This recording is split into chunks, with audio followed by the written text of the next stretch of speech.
That's in the so movie. good. I just got That away with is it. so good.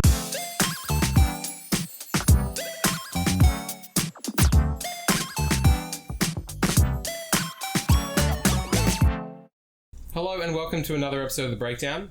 My name is Will. I'm here today joined by Sam Surplice of Sony Pictures Imageworks, and he's here to talk just about his shots and look through some stuff and just have a jolly good time. So if you want to start, tell us a bit about yourself, a bit about your journey, where you come from. Yeah, where do I come from?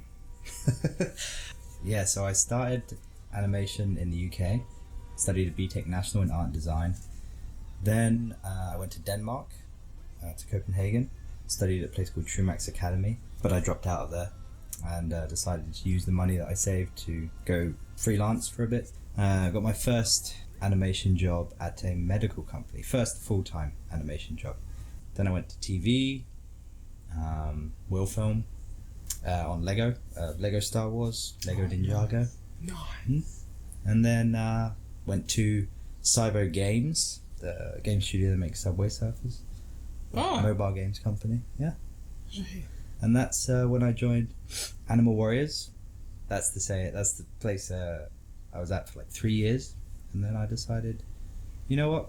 I'm going to do feature under the great recommendation and warning from Jorge Vidal. The recommendation and warning. Yeah, Of the, yeah, he's a double-edged you should, sword. but Yeah, Yeah. you should, but Yeah. you might be, Yeah. take care of yourself. And And here you are. and that's when you met me, and I guess you know the rest. Yeah. There was a time when sea beasts would ravage our shores, and no ship was safe on the sea. Sea Beast real? Yeah, the sea beast real. The Sea Beast real. So Yeah. tell us a little bit about the brilliant film that was The Sea Beast. The sea beast was a beast. Very naturalistic style. We had to be very aware of how ships move, how fast they move, where things are on ships, how cloth works, even in perspective view. We had something called witness cam. So if the director was like, this isn't looking right, I want to see a witness cam, then you'd have to show him a viewport camera from whatever side he asked for, and then obviously you'd feel embarrassed and be like, oh god, the arm's all over the place. So I have to fix the arm, you fix the arm and everything, and suddenly So let's go through some of the stuff. We've got a bit of a list here, and kind of talk about it and have a little look-see down memory lane for Sam Surplice.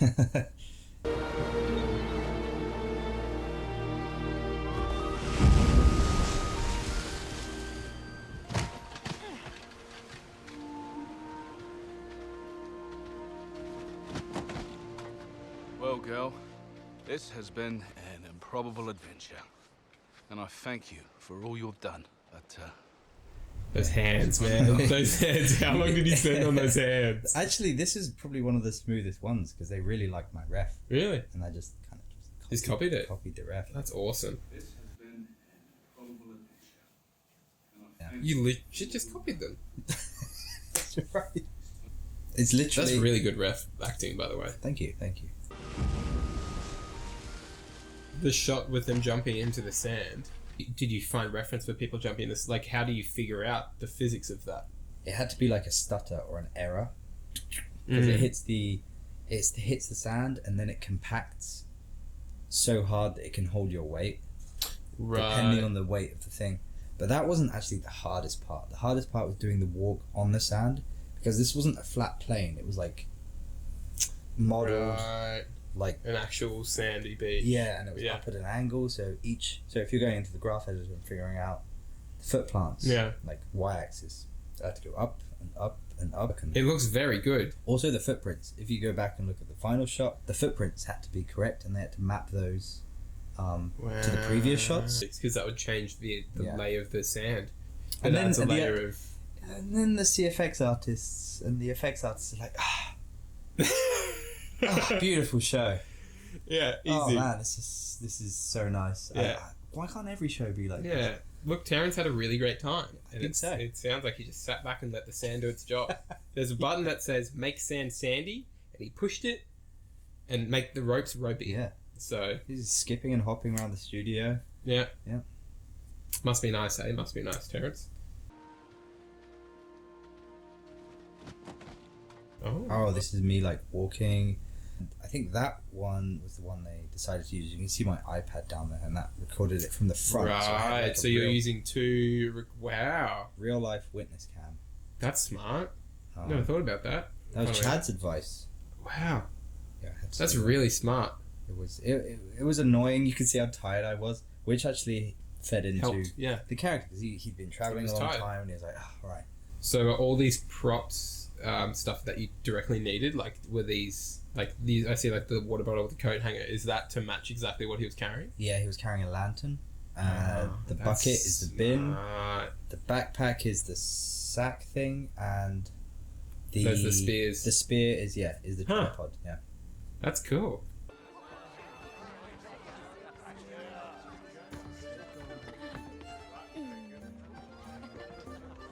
So if you go back, there's a guy with neck rolls. I had to Yeah. model those neck rolls. You modelled the neck rolls. You had You to- tweaked the neck Yeah, I had rolls. to tweak the neck rolls. Yeah. Because it was just smooth before, and they said give him some. No, because it had like one line.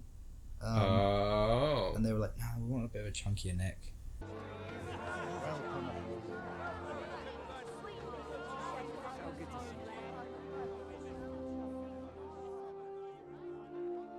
And were you doing all the crowd characters in this as well? Yeah. Or was that? We had to own the crowd characters. Yeah. Because there's no generic crowd on a boat. They're all always like wrapping up rope or Yeah. climbing or doing stuff. There's the first like 3-4 people around him. Had to do those hero crowd characters. Right. And then around on the left side, the back, the right side, I think Mike Phil was on this shot. Oh yeah. He had a couple of crowd, because towards the end, inventory was getting low, and then you just jumped on some other person's crowd shot. And it was in a split, and then it got comped in. I think Gaston was on some shots in the back with the pikes and stuff.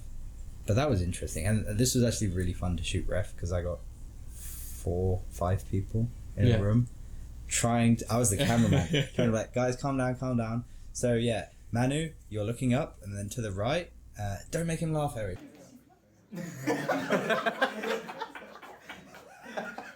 If you look at the guy, the dreadlocks behind him, Yeah. I animated him saying, looking at this blonde character to his right, Yeah. saying, he didn't drown. See if you can see.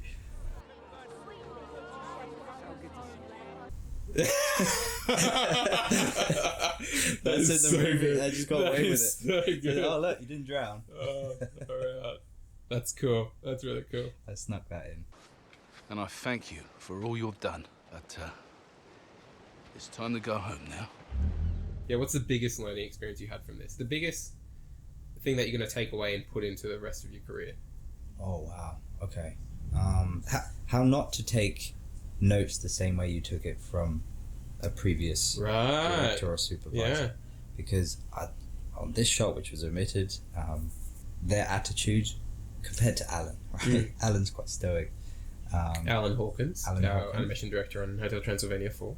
And currently on Spider-Verse. Spider-Verse. He would give notes, and if it was like, oh no, we need to change this, you'd think, okay, this is close to a redo. And that attitude was kind of the same. But okay, so you got Zach Parrish, Disney animator, senior animator supervisor. You got Josh Beveridge, a lifer at Sony as well as Alan. I hadn't worked with these guys before, and my first shot, they look at it and they go, oh, no, you need to change this. And I thought, oh, okay, that's a redo. Yeah. But they wanted like little things, but Tiny they had the things. same attitude. So I showed them like redo, different camera, different idea, pretty much, and they went, whoa, you changed it completely. And in my head, I just went, that's what it seemed like. You Yeah, wanted. that's what you said. You Yeah. said change it. So I think that was my biggest learning curve. That sort of communication, understanding different directors' communicating styles and how they give notes, and Yeah. what is a redo, what isn't a redo. Okay. yeah. So we've gone through some sort of ref stuff. and your time on Sea Beast, and you've brought some. I brought clips? a whole load of stuff. A whole load of stuff. This is one of the VHS tapes I watched as a young kid. Yeah. Ren and Stimpy. Yeah. Oh man, still in love with the show. Each drawing, for me at least, is just it's toony, and it's wild, but it's you can't say it's not specific. It glazed ham. Ah. And It is. It's very like it's sort of that Gendy sort of like every frame is a piece of art. every frame is an opportunity. Nothing is just like in between. Every frame is an opportunity for something cool. And like nothing really makes sense, but at the same time it does. Bones. Real bones. Good bones. Old-fashioned bones. Bones. Yeah. Yeah. Okay. Yeah. This is one of those things where I really appreciate That's so specific. bones. Yeah, that's such specific humor. Great animation. If we're talking about animation, Yes. the subject matter is a bit confusing. Yes. Where is your obsession with 2D come from? It's cheaper to rattle off ideas. I think it has a bigger opportunity for those human mistakes. It adds to what Humberto is talking about, the appeal. I think The human, like, the little things that aren't exactly perfect. yeah, the things that we're doing on a daily basis at Sony right now with Spider-Verse is trying to re-engineer the human kind of mistake aspect to everything. Yeah, it takes away from that manicured, perfect sort of look that we've all become used to. And you get that for free. With In 2D, yeah. 2D, yeah. Because I love you. I think. No, I'm pretty sure. Yeah, I love you. Ugh, that's embarrassing. Like really nice, clean, clear, appealing poses, and then like big Disney eyes, but then really snappy timing.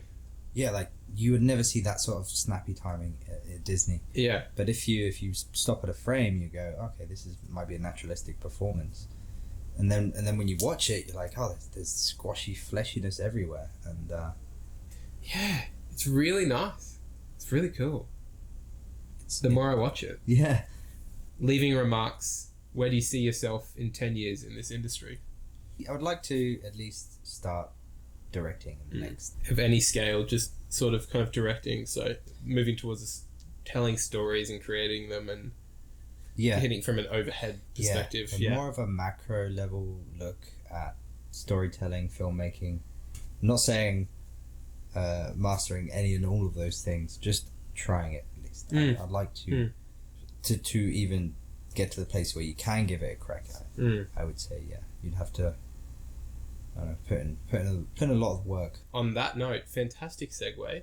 Something I like really doing is celebrating the wins and telling them the wins, and not in like a sort of like overconfident way, but like allowing yourself to like be like, yeah, I did this and that's awesome and I worked hard and I deserve it. Give me a few wins that you've had in your career or your life.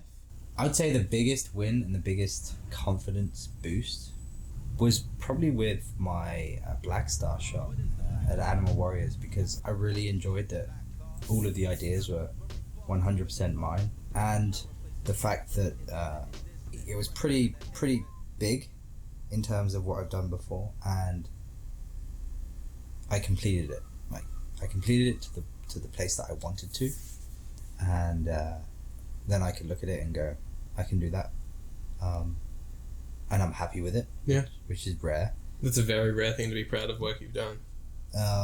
Professional stuff is hard to be, for me at least, as proud of, because I know at some stage there's been other decisions and other influences that got to the result. I can't fully be proud of it just for myself, which is a good thing as well, because then, like for example in Toesbud, I like when you finish your Big John one shot, that was great. Like that was a W for me, because we're in the same team, and like animation's a team sport, and if you do well, I do well by proxy because the film does well. Like everyone does well, and it's in that collaborative aspect.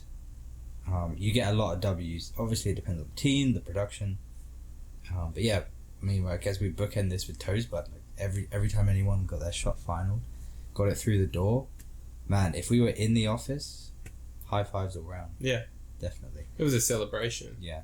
Hotel was a big W for me as well. Like that was like a big, like, okay, yeah, I got here and it fulfilled my expectations. That was a big W. Well, that's huge. Like I did feel a huge sense of I don't know, I can't say pride, but content with working at Cyber Games in terms of the trifecta of work quality, life quality. Where I was, there's a huge like aspect in terms of my professional and personal life where I'm like, that's the kind of balance that I'm going to strive for. Toesbud, that is like, okay, that's the benchmark for the team style, the celebratory chat, the supportiveness. So I'm like, okay, I through my life until now, there's these points where I'm like, okay, I should aim for that here. And then, okay, in this aspect, I should probably aim for that. If you get better, then oh my god, that's awesome. But the best it's ever been in these certain aspects, those are like the W's. What about yourself, Will? Oh, what are your W's? That was not supposed to happen. This is about you. I wasn't supposed to ask. What are my W's? I think I'm always going to be proud. The same thing of making it to feature. Like I feel like I remember being very young and I'm gonna get to feature. I'm gonna make it. I'm gonna get there. And I think that sort of like headstrong, like blind naivete of just like running straight at brick walls and pushing through the brick walls, and like on the micro you don't really see it, but if you like zoom out and see all the things, like I can pinpoint every moment in my career where I got a job and what led to me getting that job and the extra work I did, then that got me this one, and then I talked to this person and did good networking, and then I talked to them, and then I did some side work for that, and like I can see the stairs of my entire life, my entire career. Yeah. So take a step back and look at. Yeah, I am proud of the drive and the forward momentum that I have somehow kept in my career. That's a question you have to ask yourself I'd say every year is, what is success to you? And if success to you is staying here, being exactly where you are, all fair play to you. But if it isn't and you're lying to yourself, you're like, actually I want to get here. You should ask yourself, because it does change.